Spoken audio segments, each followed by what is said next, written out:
Aparecida é uma cidade sem igual.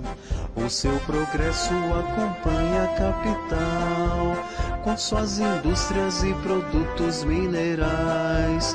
Todos trabalham um futuro sorridente, impregnando todas as classes sociais.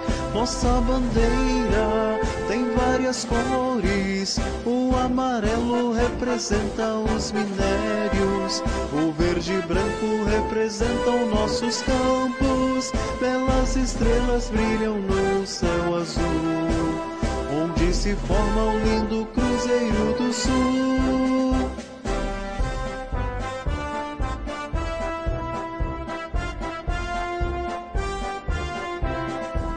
No mês de maio festejamos a padroeira, cidade limpa, gente amiga, hospitaleira. Todos romeiros são fortes e gentis, agradecendo a nossa padroeira, medianeira com seu manto cor de anil. Nossa bandeira tem várias cores. O amarelo representam os minérios, o verde e branco representam nossos campos. Belas estrelas brilham no céu azul, onde se forma o lindo Cruzeiro do Sul.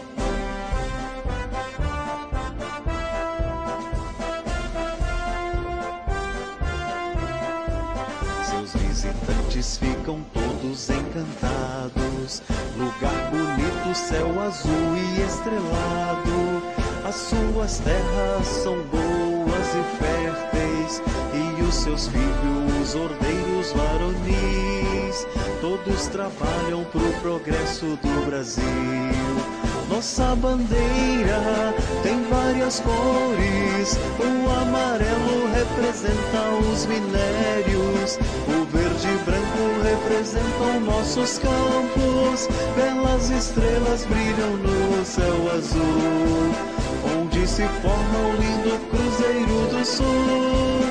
Nossa bandeira tem várias cores. O amarelo representam os minérios, o verde e branco representam nossos campos.